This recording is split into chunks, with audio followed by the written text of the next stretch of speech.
Good morning, everyone, and welcome. Welcome to the experience of Namaste, of seeing the light, the love, the Christ, Allah, however you choose to express that, to see only that in each other, which is the only reason we're here. It's the only thing that's going to give us what we say we really want, to be totally dissolved in that love, in that ocean of grace. And so today I want to share something that I'm excited about because it brings together two great oceans from my own life, and I'm hoping it will do the same for you. Basically today, and maybe we'll do a little bit of this every day, we're going to turn this into what's called a Zykr. If you don't know what a Zykr is, it's a Sufi tradition. Basically, it could be a song, it could be a whirling dervish, it could be many different movements, many different traditions of Zikr. But basically, it's when the lover and the beloved become one, where the lover and the beloved melt together and there's no separation. And so in the Sufi tradition, you've seen, of course, from Rumi's tradition, the whirling dervishes. They're doing these movements and this whirling so that they can become so entranced with one single idea and experience that I am one with God. Or in many other traditions, singing songs, singing devotional songs to Allah. I'm sure you've all heard the chant, La ilaha il Allahu. There is no God but God. And singing that just over and over and over. There is no God but God. It's another way of saying there is only one thing going on here. Call it God, call it Allah, call it whatever you want. I've always personally loved, more than any other of the names of God that we get from different religions, for me, Allah is the one that really sings to me. Partly because the sound ah is in that name twice. The sound that resonates deeply with our heart. Allah. So I've always been drawn to Sufism. And I think part of it is that the Sufis and Muslims in general had a very big influence on St. Francis. Now, there are different schools of thought on this, but in some schools you have to be a Muslim to be a Sufi, but that's not as true today, especially in the West when the great teachers began to come over. And it's the esoteric path at the center of all religions. So why would you need to be one? All you need to do is to become madly in loved and embraced by God. No other requirement but that. But there are certain traditions, and some of these traditions, Francis himself, 800 years ago, when he encountered them, he was so moved and so enamored by them that he began to bring them into some of the Christian traditions. So Francis was one of the very first Christian mystics to introduce some of these practices, but he wouldn't tell anyone necessarily. He would just bring them in. For example, there's a thing called the Angelus bell. Okay, usually in the Catholic Church at 6 a.m., at noon, and at 6 p.m., the bells will ring, and you stop and you honor the incarnation of Christ by praying 3 Hail Marys, and there are a couple of other prayers in there. And the reason why Francis did that is because he was so moved by the call to prayer in all the Muslim cities that he would go to, or when he would sing the praises of God, which are very, very similar to the 99 names of God, or the dances that he would do, the foolishness that he would get himself into. All of these things were influenced when he met these Sufis. In fact, there are even stories, probably not true, but stories of Francis meeting Shams, who was Rumi's teacher, and possibly even Rumi himself, because they were all alive and in the same place at the same time. So who knows where these great influences came from? But what we do know is that it was the influence of that merging of love with the beloved, to lose oneself within that love. What could be higher? What could be better than that? Whatever tradition you choose to express that in. And so I've been doing a particular practice that I want to share with you, which is a zikr, a form of zikr. And uh, I don't have room to be doing a whirling dervish dance here. I would bump into everything and probably kill myself. But there are things that we can all do. It's kind of like with yoga. There are all sorts of types of it. You could do yoga in your chair. Well, this is a way of doing a zikr in your chair.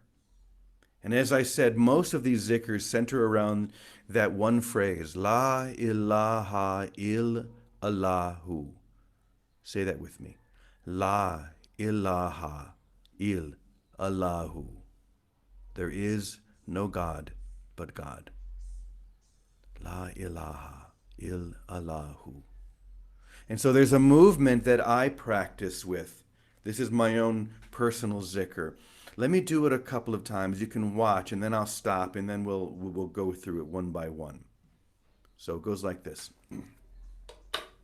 La ilaha Allah. La ilaha Allah. Okay, let me pause there for a moment so you can see this. And we're going to do this all together, if you would like. We begin by moving from beginning on the left, and then we do a sweeping motion with our head and our body to the right as we say, La ilaha. So we're kind of dipping down, La ilaha. And then as we say the word il, we breathe in. So from the beginning, it's La ilaha. Then as we bow, we say Allah. And then as we sit up again, we breathe in and say Hu. So the whole thing together. La ilaha Allah. Try that with me. La ilaha Allah.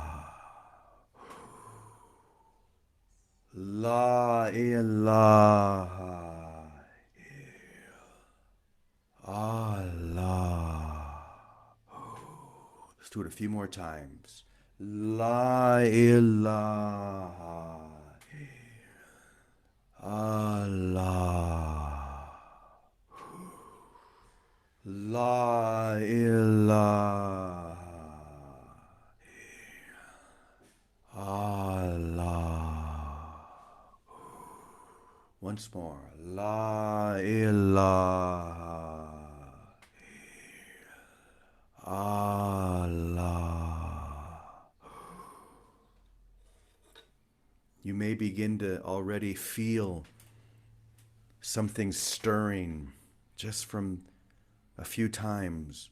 Something's beginning to move. The breathing, the chanting, the movement all combines to create this beautiful opening of love within us.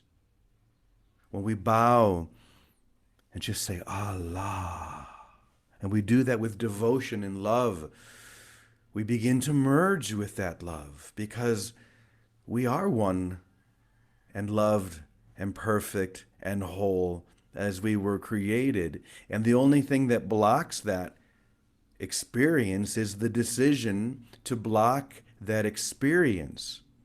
But when we begin to do these movements and this holy prayer, and it's like a beautiful song that just takes us out of our mind. It removes those blocks instantaneously so that we don't need to do anything with them.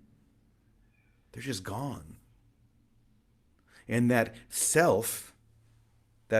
self-created self that we give so much value to, It doesn't know what to do with all this, so it just relaxes, falls back into its natural place, which is to be the servant of the soul. We're not here to get rid of the ego, to destroy the ego. We're here to make the ego the servant of the soul. It's nothing more than the part of us that can negotiate through time and space, and it has a place where we are now. But doing a chant like this helps it just, it's almost like hypnotizing it with grace itself. So it begins to find itself falling back into its natural place, and then the love and the devotion to Allah, to God, to Yahweh, whatever words you choose. Do you notice that they all have that sound, ah, Yahweh, even the word God. It brings us into our heart. So this is a big part of my practice. And it is not only just because everything that I've ever heard and read or experienced with Sufism resonates so deeply with me, but it is so universal, it is so devotional, and it is so Franciscan, and that resonates with me personally. Maybe not with all of you, but it does with me, because Francis was so moved himself. He began to bring some of these practices and he would integrate them in without telling them necessarily what he was doing. It reminds me of when I first became a student of A Course in Miracles, 28 years ago or whatever it was. And I was so excited, as we often get, and I called up my friend, Father Pius, who was my favorite Franciscan, and I thought, if anyone in the order that I was once part of would get A Course in Miracles, it would be Pius. He'd be open to it. And I literally called him up. He was serving at a church in Ames, Iowa at the time.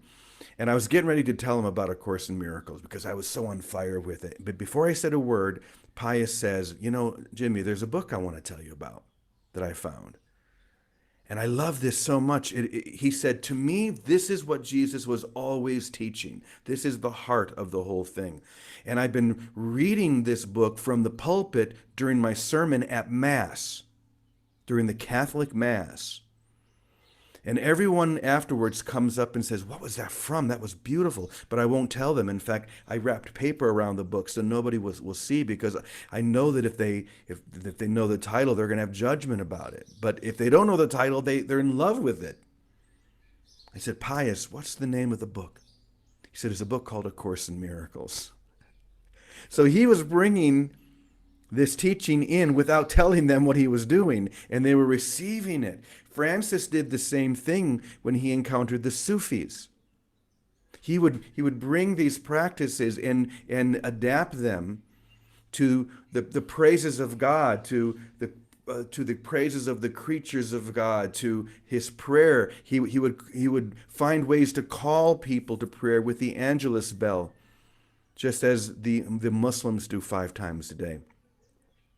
So these rich traditions, especially those that are devotional, that bring us into our heart, that dissolve us, like the little man of salt that is put into the ocean, who's so afraid of the water, but he begins to dissolve into the ocean itself. So do we begin to dissolve into the experience of Allah or God or whatever word you want to use. None of that matters. And there is, yesterday I came across a few quotes about this dissolving that I wanted to share. 2 of them come from some of our favorite Sufis. One of them comes from another one of our great Christian mystics. So first I'm going to begin, I mentioned Shams before, Rumi's beloved and teacher. Shams said, you think about this in terms of any book that you hold dear, like A Course in Miracles, for example. Shams said, if these books cannot liberate you from yourself, what purpose do they have? If these books don't liberate you from yourself, what good do they have? This comes from the story of when Shams first met Rumi, and Rumi was a scholar, he was a professor, and he was carrying this big thing of books, and And Shams would say, "What is all that about?" And Rumi, in his arrogance, would say, "It's beyond your understanding." In other words, I'm so smart, I'm so intelligent, this is beyond your understanding. And so then Shams grabbed the books and he threw them into a fountain. And Rumi said, "Why did you do that?" And Shams said, "It's beyond your understanding." I love that story. And this is how Shams and Rumi first met. Here are a couple of quotes from Rumi himself. "Be melting snow, wash yourself of yourself." Like melting snow. I like that. Or, "Although you appear in earthly form, your essence is pure consciousness. Your essence is pure consciousness. When you lose all sense of the bonds of 1,000 chains will vanish. Loose yourself completely. Return to the root of your own soul. The root of the root. Return there." One more. "Try to be a sheet of paper with no writing on it. Be a spot of ground where nothing is growing, where something might be planted like a seed from the absolute." Be empty, in other words. Isn't this what we hear in all the great traditions? Isn't this what we hear when we read A Course in Miracles and it says, simply do this, let go of everything? Be empty, in other words. Come with wholly empty hands unto your God. This is the great mysticism of all religions. Speaking of that, we'll go to Thomas Merton. Merton said, "What can we gain by sailing to the moon if we're not able to cross the abyss that separates us from ourselves?" That separates us from ourselves. So, with all of this in mind and in our hearts, let's once again refocus. Let's close our eyes, take a couple of deep breaths. We call upon the beloved by whatever name, by whatever presence, beyond all names, beyond all ideas. In this moment, just for this practice, we will choose to say Allah, which just means God. And that great phrase, La ilaha il Allahu. So just a few more times, let's go ahead and practice that Zykr movement that we learned. Just go ahead and follow me. La ilaha Allah. La ilaha Allah. La ilaha Allah. La ilaha Allah. Once more. La ilaha Allah.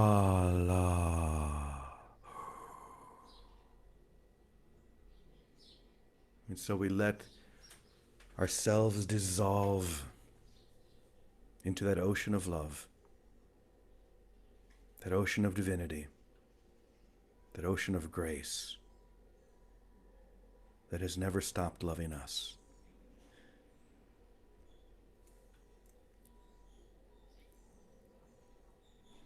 I know it's hard to come out of something like this, but I'm going to turn it over to Vicky, and I've been watching you there in your car, Vicky, and and I know this is probably something that resonates very deeply with you as well, so I'd love to hear anything you'd like to share. Beautiful, Jimmy. Really beautiful. I think, I don't know, if I had a little bell, I'd ring it. That's all. Um, but I'm, we've had all of us through any tradition. That's why it's never a universal experience, never a universal doctrine, but a universal experience. And every tradition calls us to quiet and center in and go home. All these zikrs are ways of going home. And as you were speaking, I've it I crossed many ways that I've gone through in my life and see where I am today. And today, and this is the first week I'm not working in my adult life. So I'm seeing that I sit on the little couch in the kitchen and I just sit there with this excitement of nothing, this excitement of falling into presence or just falling into that present grace, that current, and with no routine about it. Although I like all my old routines, I like all our routines. They were fun, uh, all of them, because they all land right here. I remember one time when Bill Free was living at the house, he had this wonderful idea that I'm going to do again now, and any of you can do. He found some app on his phone, and it would spontaneously through the day uh, hit a chime, and at the sound of the chime, all of us in the house would Hmm. stop, drop, and pray, and just say the name of God to ourselves. Just God, God, God. And at that time, there were half a dozen brothers and a dozen kids, and it was really fun. And it Mm-hmm. was what was given us in that moment. But I'm going to start that today. I'm going to find that little thing. You let us know what the And app is. I will, I'll find it. And in the Christian tradition, it's always been the Jesus prayer, just Jesus, Jesus, Jesus. It because of course it's the intention and the breath takes us there, just like when you're doing the Allahs, that breath takes us there. And one zikr I do with my sister Noreen, who you know, who loves you, years ago when I was doing a retreat. This came to me before I knew about the Sufis, before I knew that and anything about the Sufi tradition, and it just came. This is a great example of cellular memory, I guess. And it was just Ilya Allah, and then it was a song, Ilya la la la la, Ilya la la la, Ilya Allah, and I would do it for like I guess hours. So Mm-hmm. every time Noreen and I come together, we do it together, and it's like it explodes in us and in me. And every time we do a family prayer over whatever might be going on, that's the zikr that somehow calls us right home. So I bet all of us have these traditions. I remember in the restaurant, I had that picture of the Angelus, that noon prayer, because we were a noon restaurant, right at the lunch counter. Because just what you're saying, to remember, this is nothing but the blessing and the union with God, with really our beloved. That is what beloved is. And whatever comes to us, what's given to us, that's its purpose, and its purpose is fulfilled when we open to it and let it take us, literally, rest right into it. Let it take us. So I will find that app, and our lives are a zikr. Our lives are a zikr, whether we're busy or not busy, that consciousness that holds to that inner presence and rides on grace is living in that zikr. And that's what I want to be all the time. Thank Mm-hmm. you for your example. Thanks for everything. Vicky, can you share that little chant that you and Noreen do again? Let's do that for about a minute. You just start and we'll follow you. All right. Ilya Allah, la, la, Ilya Allah, Ilya Allah, la, la, Ilya Allah, Ilya Allah, Ilya Allah, la la la. Ilya Allah, Ilya Allah, Ilya Allah, la la la. Ilya Allah. Ilya Allah, la la. Ilya Allah, Ilya Allah, Ilya Allah, la la. Ah. Did you hear what I just did? Ah, that's what we do when that's why that sound, ah, is at the center, because when we feel embraced by that grace, or we feel the arms of a beloved wrap around us, it's just automatic. Ah. So I'm just curious. Do you guys, should we do this, these types of different Zikr practices during these sessions more? If you enjoy just short little bursts of these prayers and chants, especially from this, am I seeing some nodding heads? You guys like that? Okay, all right. All right, we're going to turn this into a little Zikr room then. We'll find all sorts of ways that we can just open up to the beloved and dissolve completely. What else are we here for, eh?